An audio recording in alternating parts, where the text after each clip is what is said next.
Lika sat on the cold floor, her knees pulled to her chest, her silver eyes dull with fear. Around her neck was a glowing collar red in color, which meant one thing: she was a personal slave. The collar didn't just control her movements. It told the galaxy she belonged to someone for their private use: obedience, silence, and service. She had once tried to remove it. The pain had almost killed her. Since then, she stopped trying. In the slave market of Tiralis, creatures of all kinds walked by. Rich aliens, powerful traders, and cruel masters moved through the aisles, pointing and choosing as if picking fruit. Lika didn't speak. She had learned long ago that talking brought punishment. Her last owner had said, "Slaves with mouths are slaves with scars." Beside her, other slaves sat, some young, some old, all broken. Then, someone different walked in. He was tall, broad-shouldered, with strange soft skin and no scales. A human. The market fell quiet for a second. Everyone turned to look. Humans rarely visited these markets, and when they did, they never left empty-handed. The auctioneer, a greasy-skinned alien with yellow teeth, smiled wide. "Ah, a human nobleman perhaps, or just lonely?" he chuckled. "We have the best companions in this sector." The human's name was Captain Jace Wren, though no one here knew that. His face was calm, but his eyes scanned the cages. Like a soldier looking for danger. He didn't look interested in the polished slaves with fake smiles. His gaze stopped when he saw Lika. She didn't look up at first. She had learned to avoid eye contact. But something in the silence made her lift her face, and their eyes met. Her eyes weren't begging. They weren't angry. They were empty. And that silence screamed louder than any cry. Jay stepped closer. The auctioneer followed him like a rat. "That one? She's personal class, very obedient. She's quiet too, never speaks unless asked. Well-trained. But be warned, she bites. Sometimes. Why is she in chains?" Jace asked, his voice flat. "Just a precaution. She's spirited." The auctioneer grinned. "But for the right price, she's yours." Lika waited for the slap, or a command. But Jace didn't do either. He looked at her collar. His jaw clenched. "I'll take her," he said. "Excellent choice, human. Payment first, please." Jace paid in silence. Lika didn't react. New owners meant new rules. Some were worse than others. All were bad. They removed her chains but left the collar. She followed Jace like a shadow, head down, waiting for orders. They left the market, passed through a buzzing crowd, and reached a sleek black ship. Inside, the lights were soft, warm. There were no cages, no weapons. Just clean floors and silence. "Sit," Jace said gently. She obeyed, sitting on the floor. "No," he said, confused. "Sit on the chair." She looked at the chair, then back at him. "I'm not allowed." "You are now," he said. Her hands trembled as she touched the chair and slowly sat. He knelt in front of her and reached for the collar. She flinched. "I'm not going to hurt you," he said. "I'm going to take this off." She whispered, "It's locked." Jace smiled faintly and pulled a small tool from his belt. "I'm good with locks." After a few clicks and sparks, the red collar dropped to the floor with a soft thud. Lika gasped, grabbing her neck, expecting pain, but none came. She was free. She looked at him, truly looked for the first time. "Why?" she asked. "You're not property," Jay said. "You're a person." Lika didn't understand. No one had ever said that to her. Not once, not in her whole life. "But I don't know how to be anything else," she whispered. "Then we'll figure it out," he said. "Together." He handed her a soft blanket. "Rest, no one will hurt you here." She held the blanket tight, heart pounding, still waiting for some trick, some punishment. But Jace walked away, giving her space. That night, Lika lay on a real bed.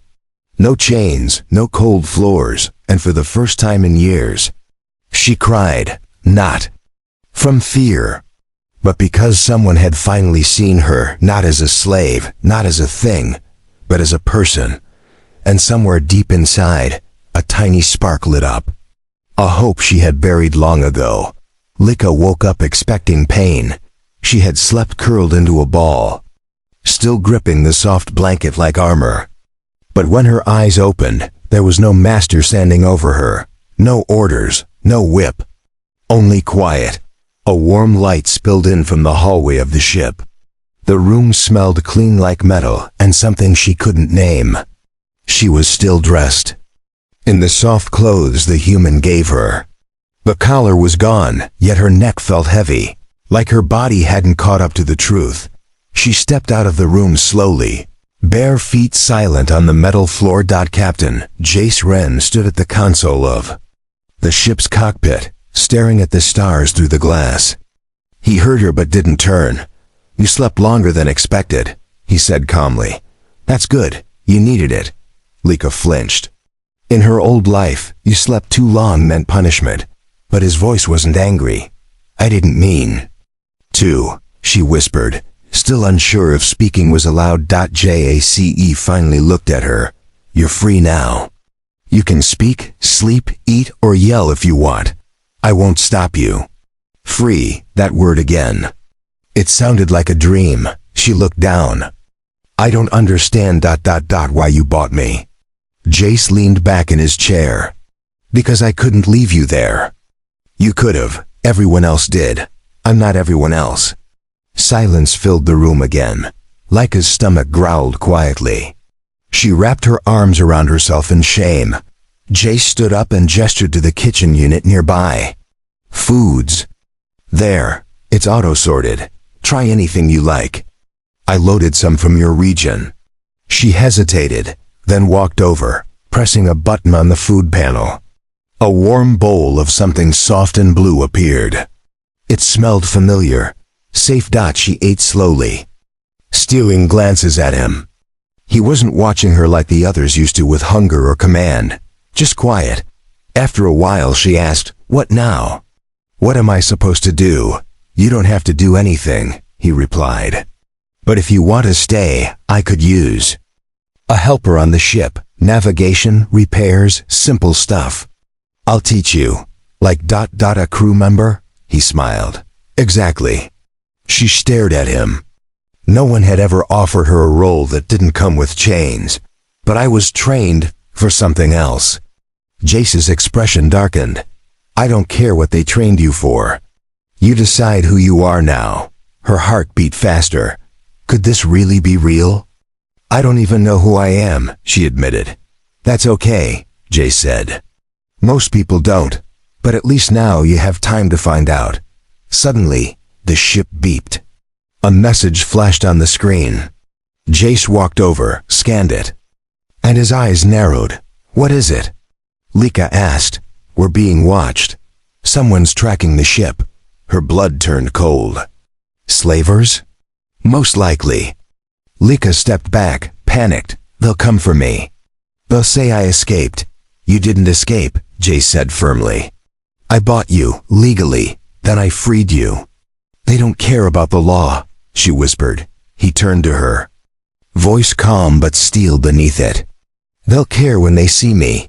She didn't understand. "Why?" "Because I'm not just a traveler. I'm XUN Special Forces. Slavers fear me more than I fear them." For the first time, Lika saw something behind his soft words, a power sharp and deadly. He was not just kind. He was dangerous when needed. Her knees felt weak. "But why risk all this?" "For me?" He looked at her, then answered with simple honesty. "Because someone should have done it a long time ago." She stood there, the truth pressing on her chest like a weight. She didn't know how to carry Dot. She was no longer someone's property. But what did that make her now? The stars outside the ship looked peaceful, but peace was an illusion. Deep in the dark, something followed them, silent, patient, hungry. Inside the ship, Lika sat beside Captain Jace Wren, watching as he adjusted the course. Her hands hovered uncertainly over the console. She was learning navigation, learning words like vector, drift, and warp entry. Words she never thought would belong to her. JACE. He pointed at a glowing green light. That's a gravity well sensor. If it pulses red, it means we're being pulled either by a planet or a ship. Lika nodded, trying to remember everything. She liked learning. It made her feel useful more than a thing, more than a memory, but the peace didn't last. Suddenly, that green light turned red. Beep, beep. Lika froze.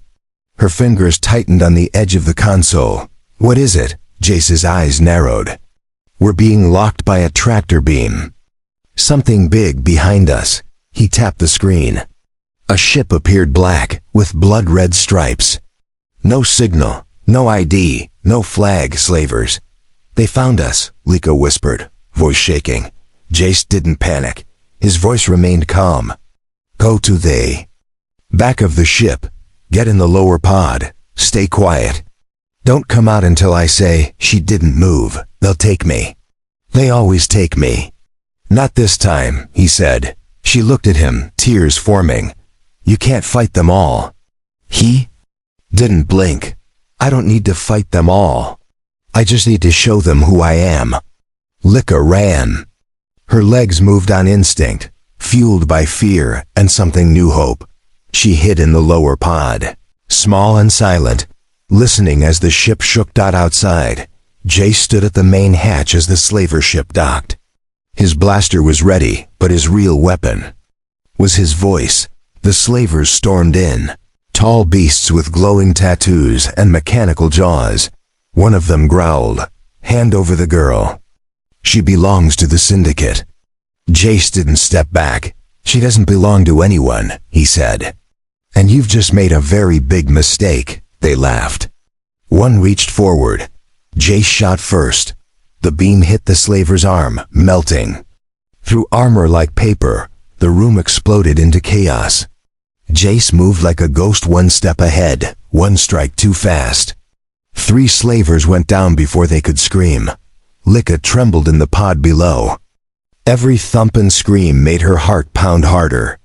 But this time, she wasn't chained. This time, someone was fighting for her. She heard silence again. Heavy breathing, footsteps. Then a hiss, airlock doors closing. She peeked out. Jace stood at the control deck. Blood on his sleeve, not his own. His blaster smoked. They're gone, he said, without turning. She stepped out slowly, eyes wide. You fought them. For me? I told you, he said quietly. You're not going back, ever. But they'll come again. Let them. She walked closer. You could have left me behind. It would have been safer. I don't leave people behind, Jace said. Especially not you. Her hands trembled as she touched his arm. Why? He didn't speak for a long time. Then he said, because you're not just a rescued slave. You're someone I care about. Lika's throat tightened. No one had ever said that. Not as a trick. Not with eyes that meant it. I don't know how to return that, she whispered. You don't have to, Jace replied gently. Just be you. In that moment, something changed. Not in the stars or the ship, but inside her. For the first time, Lika didn't feel like someone waiting to be saved. She felt like someone worth fighting for. At night, when the stars blinked outside the window and all was quiet inside the ship, Lika did not sleep. She stared at the ceiling, her body still, but her mind trapped. She heard voices that weren't there. Felt cold metal cuffs on her wrists even though they were gone. Smelled the smoke of punishment rooms. Heard the sound of a master's boots getting closer. Every breath she took felt like she was still in chains. One night, she screamed. Jace rushed in. He didn't touch her. He just stood at the door, letting her see that he was there, but not a threat. She shook, her arms wrapped around her knees, whispering, I'm sorry, I'm sorry. Jace sat on the floor, not close, not far. You don't have to apologize, ever. Tears streamed down her face. I saw him again. The first one who bought me. Jace didn't push, he waited. If she wanted to speak, she would Had claws, she whispered. Not for defense, for control. He cut my hair short, said it made me look more obedient. I wasn't allowed to look anyone in the eye. When I did, he punished me. Her voice cracked. He said I was just skin. Just shape, not real. Jace's hands balled into fists, but his voice stayed soft. You are real. You always were. He was wrong. She blinked at him. Why does it still hurt? I'm not there anymore. Because the body leaves before the mind does, Jace said. And healing isn't a door, it's a path. For days after that, Lika stayed quiet again. She ate little, spoke less. But Jace never forced her to smile. He never asked her to hurry. He just kept showing up with quiet meals, soft blankets, and a steady presence. One morning, Lika entered the training room on the ship. Jace looked surprised. You want to learn combat? She nodded. I want to stop feeling weak. Jace handed her a wooden training stick. Then we start slow, one move at a time. They trained every day. At first she couldn't even hold the stick without shaking. But slowly, her hands grew steadier, her back straighter, her eyes sharper. During practice she fell often. But every time she got up. One afternoon, while they rested, Lika looked at Jace and asked, Do you have memories that hurt? Jace was quiet for a long time. Yes, he said at last. War memories. Lost people. Bad orders. Sometimes I wake up thinking I'm still on a battlefield. Lika looked down. Did they go away? No, he replied. But they get quieter, especially when you build new ones. She smiled faintly. Then let's build some. And they did. They visited small planets where no one asked questions. Lika tried real food, not ration packs. She touched flowers that didn't grow in cages. She laughed awkward at first, but brighter each time. One evening, as they flew through an asteroid field lit by twin suns, Jace pointed to the stars. That one, he said, is Vega Prime. I did my first mission there. Lika asked, Did you save someone? Jace looked at her. No, I failed someone. She touched his hand gently. Then we have something in common. And that night, for the first time, they didn't talk about pain. They just watched the stars. Two broken people, trying to become whole again, together. The ship landed on a quiet moon called Vilis, a peaceful place with open skies, soft winds, and markets filled with laughter instead of screams. It was the first time Lika had ever set foot on a world, without fear pressing down on her shoulders. Children ran freely, no chains, no collars. The air smelled of sweet fruit and clean earth. Lika stepped out hesitantly, unsure if she was even allowed to enjoy such peace. Jace noticed her hesitation. No one here knows who you were, he said gently. You're just Lika, nothing more, nothing less. But that's the thing, she said quietly. I don't know who Lika is. Then let's find her, he replied with a soft smile. He walked with her through the market, letting her lead. They passed colorful stalls selling fabric, jewelry, and things Lika didn't even recognize. Her eyes stopped at one simple thing, a dress. It was soft blue, modest, flowing, nothing grand. But to Lika, it looked like freedom. She stared at it for a long time. Try it, Jace said, nodding toward the merchant. I've never chosen something before, she admitted. Then now's the time. She stepped forward. The merchant, a kind-faced woman with wide ears, smiled. That shade would suit you well. Lika tried it on behind a curtain. When she stepped out, Jace turned and froze. She looked different, not just because of the dress, but because for the first time, her shoulders were straight, her chin lifted. She wasn't a slave. She wasn't a fighter. She was just her. You look like yourself, Jace said softly. She laughed a little awkward, but real. As they walked back to the ship, the sky above was painted in purple clouds. They sat on a small hill, watching the sun dip behind the trees. Jace opened a small pouch and pulled out a tiny box. I got this, he said, a long time ago. Carried it through war zones, space battles, and even that awful slave market. He handed it to her. Inside was a simple silver ring. Lika stared at it, eyes wide. Is this? You don't have to say yes, he said quickly. You don't even have to answer today. I just want you to know that I see you, not as something broken, not as something I saved, but as someone I respect, someone I care about. Deeply. She touched the ring, her fingers trembling. No one has ever asked me for anything, she whispered. They only ever took. I'm not here to take, Jace said. I'm here to wait, for you. She closed the box gently. Her voice was barely louder than the breeze. Can I think about it? You can take all the time you need. They sat together in silence after that, not awkward, just quiet. Lika stared at the ring on her lap, then at the stars beginning to appear above. For the first time, the stars didn't look like cold, unreachable lights. They looked like promises. Lika stood in front of a mirror, staring at her reflection. No collar, no chains. Just a blue dress and the silver ring Jace had given her, still resting in her hand, not on her finger yet. Not because she didn't want to wear it, but because she was afraid. Afraid of what the galaxy would do to a former slave, who dared to love. But the galaxy was already moving. Just days after returning to orbit, Jace's ship received a coded message, one that came with heavy symbols and cold commands.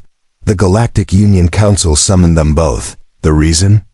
Illegal bonding activity with a formerly owned alien property. A cold, heartless phrase that meant, you gave freedom where we gave orders. Jace read the message and frowned. They're scared, Lika's voice trembled. Of what? Of the idea that someone like you could choose. Because if you can choose, it means others can too. The council hall was cold and massive, built of black stone and echoing walls. The seats were filled with stern-faced species from across the stars. Politicians, commanders, old men with wrinkled faces and power in their eyes. Jace and Lika stood in the center, surrounded. A councilwoman, tall and draped in silver armor, pointed at Lika. Is it true you were classified as a personal slave? Lika nodded once. Yes, the councilwoman's voice sharpened. And now you claim to be his equal? I don't claim it, Lika said, her voice shaking. I am. Gasps rippled through the room. The guards tensed. No one expected her to speak. Another member leaned forward, eyes cold. He freed you. You owe him loyalty. I don't owe him anything, she said. He never asked for anything. That's why I give him everything. Jace watched, silent but proud. A third counselor snarled, you were trained to obey. How do we know this bond is real? Not programming, not manipulation? Lika stepped forward. Her voice grew stronger. For years, I was treated like property. I was beaten, silenced, erased.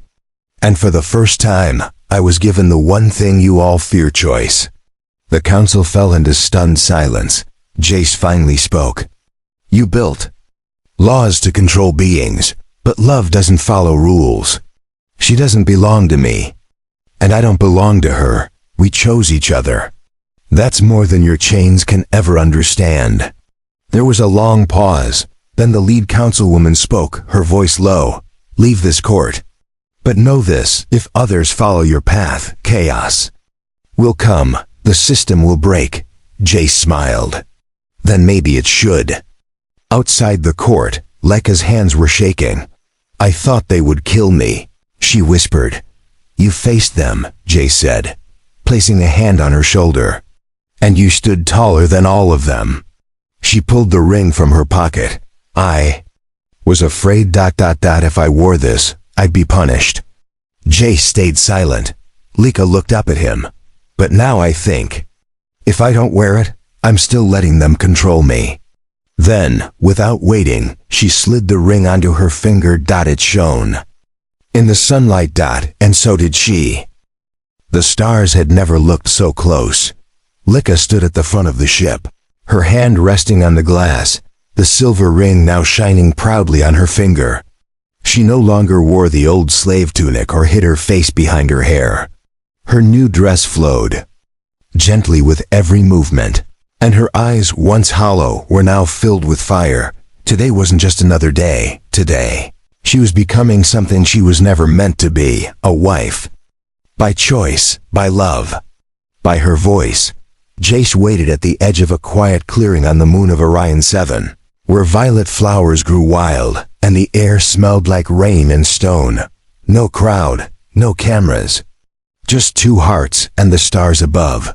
Liko walked toward him with steady steps. Not slow, not fast. Just enough to show that she was no longer afraid of taking up space.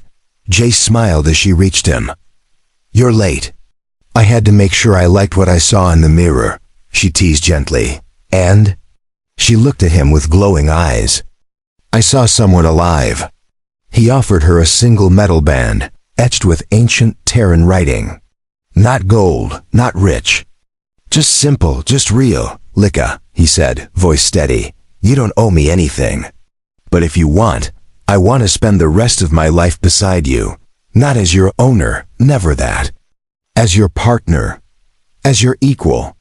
She took the ring slowly, hands trembling not from fear, but from joy. "I was owned by monsters," she said. "But I was freed by a man who never asked to own me. You didn't save me, Jace. You let me save myself." And she slid the ring onto his finger. They didn't kiss right away. They just stood there, hands locked, breathing in the new air of a future no one thought they deserved. Their wedding didn't make the headlines of galactic news, but their story did. Rumors of a human who freed a personal slave, then gave her a ship, a voice, a choice spread across black markets, military zones, and slave camps.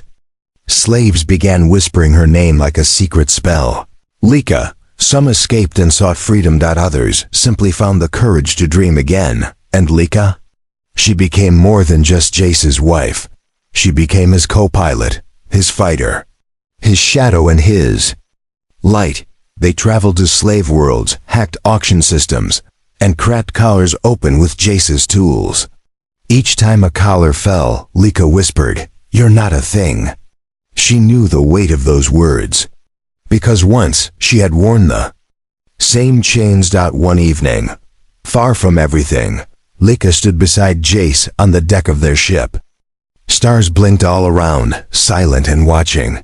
"Do you ever think," she asked softly, "what would have happened if you walked past me that day, at the market?"